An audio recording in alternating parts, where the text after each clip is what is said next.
नमस्कार और बहुत बहुत धन्यवाद। माइक ठीक है? नमस्कार और रक्षा मंत्री जी का बहुत बहुत धन्यवाद। एनडीटीवी के प्लेटफॉर्म पर आज रक्षा मंत्री की स्पीच बहुत ही लेयर्ड है। जो आत्मविश्वास और फ्यूचर का खाका इसमें से निकल के आता है, उसके बारे में ये कहना गलत नहीं होगा कि ये डिफेंस समिट कम है और ऑफेंस समिट ज़्यादा है। बिल्कुल। आपके भाषण में लोकतंत्र, सोशल कंसेंसस, विपक्ष, बहुत सारी बातें हैं और चुनाव का वक्त है तो जाहिर है कि हम उस पर फ़ायदा उठाएंगे और आपसे बात करना चाहेंगे। लेकिन मेरा पहला सवाल इस बात से जुड़ा हुआ है कि रक्षा उत्पादन के मामले में भारत की जो अब एम्बिशियस प्लानिंग है, वो मौका इसलिए भी अच्छा है कि चीन का बाकी माल तो सस्ता खरीदने में लोगों की रुचि रहती है, लेकिन रक्षा सामग्री चीन से कोई नहीं खरीदेगा। और दूसरा एक बहुत ही बड़ा टर्निंग पॉइंट है भारत की रक्षा नीति में, वो ये है कि लैंड सेंट्रिक के बजाय सी सेंट्रिक यानी नेवी की भूमिका बढ़ी और इंडो पैसिफिक में भारत का रोल, इस पर मैं आपसे कुछ सुनना चाहूँगा। सी सेंट्रिक एंड एरोसेंट्रिक दोनों, तो उसमें भारत की क्या पूछा आपने? कि भारत की भूमिका इंडो पैसिफिक स्ट्रेटजी को लेके ग्लोबल केंद्रीय भूमिका में है। हाँ, तो इंडो पैसिफिक में भारत की भूमिका मैं कह सकता हूं पहले से कहीं अधिक प्रभावी हुई है। और आपने हाल में ही जो एक घटना हुई थी, शायद उस घटना की आपको जानकारी होगी, उसमें हमारी इंडियन नेवी ने जिस प्रकार का रोल प्ले किया है वो बहुत ही सराहनीय है और उसके लिए अपने इंडियन नेवी को मैंने कांग्रेचुलेट भी किया था। अब यदि भारत की तरफ चाहे नेवी, चाहे जिसे समुद्र के माध्यम से, जल के माध्यम से, वायु के माध्यम से, थल के माध्यम से कोई भी यदि कोई नापाक हरकत भारत के साथ करने की कोशिश करेगा तो भारत के अंदर इस समय वह इतना स्ट्रांग विल पावर है हमारी सेना के पास भी कि हम उसका मुंहतोड़ जवाब देने की ताकत रखते हैं। एक बहुत बड़ा बदलाव और हम देखते हैं और वो ये है कि पहले चीन की बात करते थे तो देश के स्तर पर एक एंग्जाइटी और एक चुनौती का भाव रहता था। अब जो भाव है पूरे देश में, पब्लिक का जो मूड है कि ठीक है चाइना को भी देख लेंगे, ये क्यों बदला है? स्ट्रांग विल पावर की लीडरशिप चाहिए और लीडरशिप मजबूत होगी तो स्वाभाविक रूप से जनता का कॉन्फिडेंस उस लीडरशिप के प्रति होगा। और मैं समझता हूं सबसे बड़ी बात यही है और सदैव हम लोगों ने अपनी जो भी हमारी फोर्सेस हैं उनके मोरल को हाई रखने के लिए जो भी स्टेप्स लिए जा सकते हैं वो सारे स्टेप्स हम लोगों ने लिए हैं। जी। एक सवाल और इसी से जुड़ा हुआ है, जो चीन कहें या जो बॉर्डर की ज़रूरतें थीं, इंफ्रास्ट्रक्चर जो बनाया और ख़रीदारी में, रक्षा सामग्री की ख़रीदारी में पहले भारत हिचक के बात करता था, उसको इस सरकार ने तेज़ गति से काम किया कि खरीदना है तो खरीदेंगे और अपना भी बनाएंगे। इस परिवर्तन के पीछे भी एक ये थॉट रहा होगा कि किस तरीके से भारत को मजबूत बना। देखिए, किसी देश के, हमारे पड़ोसी देश के साथ अथवा किसी देश के साथ वार की संभावना हो अथवा न हो, बराबर हमारे फोर्स के लोग भी यहाँ कुछ बैठे होंगे, आप उनसे भी जानकारी हासिल कर सकते हैं, हमारे तीनों सर्विसेज के चीफ से भी पूछ सकते हैं। बराबर मैंने यह कहा कि हर समय वार के लिए हमको तैयार रहना चाहिए, हर समय, चाहे बिल्कुल शांति का काल क्यों न हो, लेकिन हमें हमारी तैयारी बराबर होनी चाहिए। भारत का चरित्र यह है, भारत के पिछले इतिहास के पन्नों को उठाकर भी कोई देखे तो भारत का इतिहास यही है कि भारत ने आज तक न तो दुनिया के किसी देश पर कभी आक्रमण किया है, न दुनिया के किसी भी देश की 1 इंच जमीन पर कभी भारत ने कब्जा किया है। जी बिल्कुल। लेकिन भारत को यदि कोई आंख दिखाएगा तो भारत अब ऐसी स्थिति में है कि उसका जैसा जवाब देना चाहिए वैसा जवाब दे सकता है। बिल्कुल। मुझे लगता है कि रक्षा से जुड़े हुए जो एजेंडा और कार्यक्रम हैं और आपने एम्बिशंस बताए अभी कि कितनी बड़ी चीज़ हो सकती है, उसके लिए भारत का निजी क्षेत्र बहुत ज़्यादा काम आप लोगों ने किया है उसको सहयोग देने के लिए, चीज़ों को सुगम बनाने के लिए, अप्रूवल्स के लिए, परमिशंस के लिए। लेकिन हमको लगता है कि वहाँ और काम करने की ज़रूरत है ताकि प्राइवेट सेक्टर और कॉन्फिडेंट हो कि हमको पूरा सपोर्ट मिलेगा। देखिए, कॉन्फिडेंस लेवल तो हमारे प्राइवेट सेक्टर का बढ़ा है, इसमें कहीं इस सच्चाई को कोई नकार नहीं सकता है। और जो भी प्राइवेट सेक्टर से जो सुझाव आते हैं उस अनुरूप सोच समझकर जो भी आवश्यक होता है वह स्टेप्स गवर्नमेंट लेने में रंच मात्र भी हेजिटेट नहीं करती है। क्योंकि जब भी एसआईडीएम वगैरह की कोई कॉन्फ्रेंस होती है, एसआईडीएम की कॉन्फ्रेंस में मैं जाता हूं, अलग अलग जो हमारे इंडस्ट्रीज से लोग जुड़े हुए स्टालवर्ड्स हैं उन सब सारे लोगों से बातचीत होती है। मैं देखता हूं कि मेरे सामने तो सभी अपनी खुशी का इजहार करते हैं, अपनी प्रसन्नता का इजहार करते हैं, लेकिन इसी के साथ साथ उन लोगों को मैं यह भी कहता हूं, कोई नए सुझाव हों अथवा कुछ ऐसे ताकि आप अपनी इंडस्ट्रीज को प्रमोट कर सकते हैं या जो कुछ भी रिक्वायरमेंट्स भारत की हैं उसको पूरी कर सकते हैं, भारत का आप एक्सपोर्ट बढ़ा सकते हैं, उसके लिए और यदि कुछ रिक्वायरमेंट्स हों तो मैं आप सभी का सुझाव यदि प्राप्त होगा तो उसका मैं स्वागत करूंगा। बिल्कुल। अब आपकी इजाज़त हो और चुनाव के पहले आपसे बात करने का मौका मिला है। आमतौर पर आप की नोट एड्रेस के बाद इंटरव्यू देते नहीं हैं, लेकिन एनडीटीवी के लिए आपने समय थोड़ा और निकाल लिया है, आपका बहुत शुक्रिया। तो मेरा पहला सवाल ये होगा कि रक्षा मंत्री के नाते बड़ा ज़रूरी है कि आपका निशाना अचूक बैठना चाहिए। तो मैं 4 नंबर आपके सामने रखता हूँ, उसमें से एक चुनिएगा आप। 273, 304, 370 या 400? एनडीए 400 पार। एनडीए 400 पार में थोड़ा ये पता करना है हमको, बीजेपी 370 पार। बीजेपी 370 पार। 273 और 370 में फर्क क्या है? 370 को तो अच्छी तरह समझते होंगे आप। 370 पार कर गए हैं। Actually on a serious note, हम लोग बहुत हिसाब लगाते हैं चुनाव के पहले और गलत भी होते हैं अपने अनुमानों को लेकर के कि बीजेपी हमेशा हम लोग अंडर एस्टिमेट करते हैं और उस एक्सपेक्टेशन को एक्सीड करती है। तो इसका गणित हम समझना चाहते हैं, क्योंकि एक नैरेटिव ये है कि बंगाल, महाराष्ट्र, दक्षिण और बिहार ये कठिन डगर है आप लोगों के लिए। बिल्कुल कठिन नहीं है।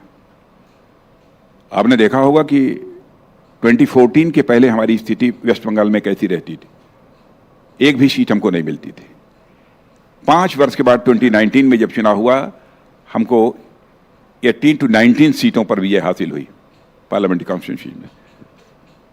और इस बार देखिएगा, इस पॉसिबिलिटी को भी रूल आउट नहीं किया जा सकता कि वेस्ट बंगाल में Bharatiya Janata party in between 25 to 30 होगी। और सभी जगह, इवन सदर्न स्टेट में भी भारतीय जनता पार्टी और हमारे प्राइम मिनिस्टर की लीडरशिप को लेकर एक लोगों का विश्वास, एक भरोसा बढ़ा है। हाँ, और आप देखते होंगे कि किस तरीके से कॉमन मासेस का रिस्पांस इस समय हमारे प्राइम मिनिस्टर को मिल रहा है। प्राइम मिनिस्टर की बात छोड़िए, हम लोग जाते हैं तो रिस्पांस जो देखते हैं उससे हमारा कॉन्फिडेंस लेवल हाई होता है कि हम जो टारगेट हम लोगों ने तय किया है उस टारगेट को अचीव करना ये हमारे लिए कठिन नहीं है। बिल्कुल। आपने लोकतंत्र और विपक्ष की भूमिका के बारे में, और जो कि एक निराशाजनक सी भूमिका है ऐसा बहुत लोग मानते हैं, आपने जिक्र किया उसका। लेकिन मैं आप पर ये इल्ज़ाम लगा सकता हूं कि आपकी पार्टी तो लार्जेस्ट इंपोर्टर है विपक्षी नेताओं की। विपक्षी नेताओं का इंपोर्ट बीजेपी बहुत ज़्यादा कर रही है। नहीं, विपक्षी नेताओं में भी बहुत सारे ऐसे लोग हैं जो चाहते हैं कि देश आगे बढ़ना चाहिए और उनको लगता है कि उनकी पार्टी इस समय देश को आगे ले जाने की स्थिति में नहीं है, और अकेले यदि कोई पार्टी है तो भारतीय जनता पार्टी ही देश को आगे ले जा सकती है, एनडीए ही देश को आगे ले जा सकती है, और under the leadership of the prime minister Narendra Modi ही यह देश आगे जा सकता है। इसलिए वो स्वाभाविक रूप से चल कर आ रहे हैं। ऐसे लोगों का स्वागत है।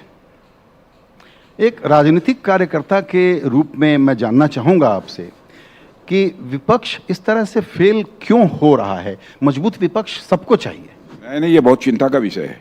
हेल्दी डेमोक्रेसी में विपक्ष भी सशक्त होना चाहिए, हमारी यह निश्चित धारणा है। लेकिन विपक्ष जिस तरीके से कमजोर हो रहा है उसके लिए अन्य कोई जिम्मेदार नहीं है। विपक्ष स्वयं इसके लिए जिम्मेदार है। जी। एक और जिज्ञासा है, वो ये कि बीजेपी हर चुनाव में बिल्कुल आखिरी वोटर, आखिरी बूथ तक जो मेहनत करती है उसमें बहुत कुछ इनोवेट करती है। चुनाव प्रचार से लेकर के वोटर को लाने तक और जिन सीटों को नहीं जीत पाए अभी तक उनको जीतने तक। उस बारे में क्या नया इस बार आप लोगों से हम लोग अपेक्षा करें? देखिए, हम लोगों का अपने जो भी ग्रास रूट पर काम करने वाले कार्यकर्ता हैं उनसे भी यही आग्रह रहता है कि आम जन तक पहुंचने की आपकी कोशिश होनी चाहिए, उनसे बातचीत लगातार चलती रहनी चाहिए। हम लोग यहाँ तक सबसे निचली इकाई में पन्ना प्रमुख हमारा होता है, पन्ना प्रमुख बोलते हैं, माने उसके पास 10-15 ऐसे घर होते हैं, केवल 10-15 घरों में रहने वाले परिवार के सदस्यों से उसको संपर्क करना है, उससे डायलॉग बनाकर रखना है, उससे बातचीत करके रखना है, वो काम करता है। माने टॉप टू बॉटम जो हमारा सिस्टम है वो बहुत ही स्मूथ है, बहुत ही इफेक्टिव है। बिल्कुल। एक चीज और, आपने कहा पन्ना प्रमुख, उसके आगे हमने तो ये सुना कि अब लाभार्थी प्रमुख तक कि जो बेनिफिशियरीज हैं, नहीं, और ये एक प्रकार का सेक्युलराइजेशन हो गया है वोटर का। नहीं, जो बेनिफिशियरीज हैं, जो लाभार्थी हैं, उन तक भी वही पहुंचता है उन तक जी। और इस हद तक हम लोगों ने चिंता की है, जिनको गवर्नमेंट की स्कीम की बेनिफिट मिलनी चाहिए वह बेनिफिट मिलने से कोई छूट न जाए, इसलिए एक संकल्प यात्रा हम लोगों की प्रारंभ हुई थी, आपने देखा होगा। और जगह जगह जाकर सभी लोगों से ये पूछ रहे हैं, आप तो कहीं छूट नहीं गए? जिसको प्राप्त होना चाहिए लाभ सरकार की योजनाओं का, ऐसा तो नहीं है उससे कोई वंचित रह गया, कोई छूट गया। इस हद तक चिंता कर, कोई वंचित रह गया तो तुरंत वहीं पर उसको वो असिस्टेंस प्रोवाइड की जाती है। जी बिल्कुल। आपने आज एक बहुत इंपॉर्टेंट बात कही और बहुत डिटेल में आपने मीडिया आलोचना और देश का जो सोशल कंसेंसस होता है उसके बारे में बहुत रोशनी डाली है, और मुझे लगता है एक नई चर्चा देश में शुरू करेगा। इस जानबूझ के किया है मैंने, आई कैन सी दैट। मैं जानता हूं डिफेंस समिट में आप लोगों ने एक्सपेक्ट नहीं किया होगा, लेकिन जानबूझ कर किया है मैंने। बिल्कुल। और शायद वो जाना बुझा कारण ये है कि भारत में बहुत लोगों को, जो आज आपने बहुत ढंग से आर्टिकुलेट किया, इस बात का रियलाइजेशन नहीं है कि कंसेंसस में बदला क्या है, पुराने एलिट किस तरीके से बेदखल हो गए हैं और इसको पचाने में दिक्कत हो रही है। एक प्रश्न आपकी कंस्टिट्यूएंसी के बारे में भी मैं पूछना चाहूँगा, बल्कि उसके पहले जो मैंने विपक्ष का और आलोचना का जिक्र किया, वो आप लोग कितने सेंसिटिव हैं, कितने रिस्पॉन्सिव हैं। इसका एक उदाहरण ये है कि आसनसोल से एक कैंडिडेट दिया और उसके बाद 48 घंटे के अंदर आप लोगों ने बदल दिया, इसके पीछे क्या सोच रहती है? सोच तो यही है कि हेल्दी डेमोक्रेसी में कोई हमारा कार्यकर्ता हो, कोई व्यक्ति हो, ऐसा कुछ उसके द्वारा न किया जाना चाहिए, न बोला जाना चाहिए जो कि डेरिगेटरी हो, अपमानजनक हो, अथवा किसी को हर्ट करने वाला हो, किसी इंडिविजुअल को अथवा किसी सोसाइटी को अथवा किसी सेक्शन को हर्ट करने वाला न हो। यह प्रिकॉशन लेना चाहिए, और इसमें हमको करने की जरूरत नहीं पड़ी, उस व्यक्ति ने स्वयं ही फैसला कर लिया। बिल्कुल, स्वयं ही कर लिया जी। क्योंकि बीजेपी की छवि ये है कि माय वे और हाईवे, तो उसमें पब्लिक का अगर क्रिटिसिज्म आया तो उस पर आप रिस्पॉन्ड करते हैं। ये बात लोगों को लगती नहीं है, लेकिन एक्चुअली मैंने देखा है हमेशा कि फीडबैक आप लोग बहुत ज़्यादा लेते हैं। हाँ, बिल्कुल फीडबैक लेते हैं। बिल्कुल सही बात। अब लखनऊ के बारे में, चूंकि आप सचमुच हेल्दी लोकतंत्र चाहते हैं, तो वहाँ हम लोग सपा और कांग्रेस की मदद करें कैंडिडेट ढूंढने में। नहीं, कैंडिडेट मिलेंगे, उन लोगों को मिलेंगे। और आपका वहाँ का जो रिकॉर्ड रहा है वो है 54% वोट शेयर था आपका 14 में, 57% था 19 में, 24 का 60% मैं टारगेट दे दूं आपको। टारगेट क्या थे तो जनता के हाथों में फैसला है। मैं कोई बहुत धरती पर ही रहकर बराबर कोई काम करता हूं और सोचता हूं, जो जनता को मंजूर होगा वो। एज कैंपेनर आपको पूरे देश में घूमना है, तो लखनऊ में भी आप समय देंगे या जरूरत नहीं है?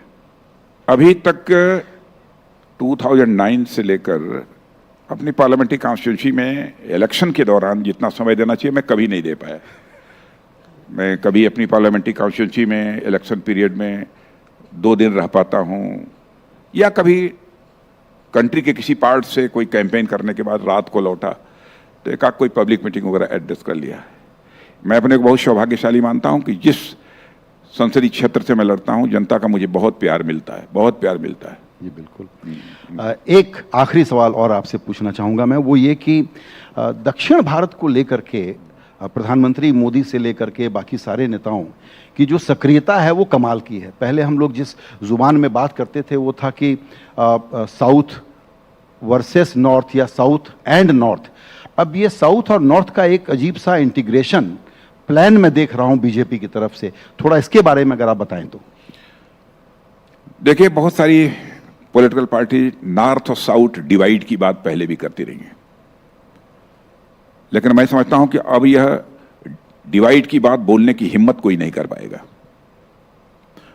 और मैंने ऐसा महसूस किया था पहले, साउथ में कुछ लोगों के दिमाग में ये बातें कुछ बैठी भी रहती थी कि है ऐसा कुछ, लेकिन हमारे प्राइम मिनिस्टर की, मोदी जी की जिस प्रकार की अप्रोच रही है, काम करने का जो उनका तौर तरीका है, तो यह डिवाइड की जो फीलिंग वह रहती थी वो लगभग क्या, मैं पूरी तरह से अब समाप्त हो चुकी है। हमारे प्राइम मिनिस्टर के प्रति, हमारी पार्टी के प्रति अब साउथ में बड़ी तेजी के साथ लोगों की रुझान बढ़ी है। और ज्यादा मेहनत हो रही है उन 2 स्टेट्स में जहां आप लोगों के लिए बहुत बड़ा कठिन रास्ता है, वो है तमिलनाडु और केरल। मेहनत तो हम लोग सभी जगह करते हैं, चाहे वहाँ एक भी सीट आती हो या ना आती हो, वहाँ भी मेहनत करते हैं। यहाँ 100% रिजल्ट हासिल होता है, वहाँ भी मेहनत करते हैं। बिल्कुल। और दूसरा ये है कि अलायंसेस इतने आपके पास हैं, इतने सारे अलाइज हैं, उसके बाद भी आप लोग रुक नहीं रहे हैं। अब पहले नीतीश, फिर नवीन बाबू, और हमको लगता है फिर दक्षिण से भी कुछ ले आएंगे। कितना ग्रैंड से कितना ग्रैंड अलायंस चाहिए? नंबर ऑफ एलाइज उसी के साथ बढ़ेंगे जिसका दिल बड़ा होगा। छोटे दिल के पास इतने लोग नहीं जा सकते। तो विपक्ष में बचेगा क्या, और कांग्रेस का सीट टारगेट क्या रखा जाए? कांग्रेस का भी एक सीट टारगेट तय कर ले। नहीं, तो उनको तय करना है। ये तो विपक्षी तय करेगा उनको कितना हासिल करना है। हम तो बिल्कुल एक अपनी पॉजिटिव अप्रोच हमारी रहती है, नंबर ऑफ सीट्स हमारी अधिक से अधिक बढ़ सके। जी बिल्कुल। अधिक से अधिक हम जनता का विश्वास हासिल कर सके, अपना प्रयत्न तो यही रहता है। बिल्कुल। मतलब हम लोगों को डर ये है कि आप लोग कहते थे कांग्रेस मुक्त भारत, लेकिन आप लोग करीब करीब विपक्ष मुक्त भारत बनाने पर लगे हुए हैं। नहीं, हम लोगों ने कहा कभी नहीं, हम चाहते हैं विपक्ष रहे।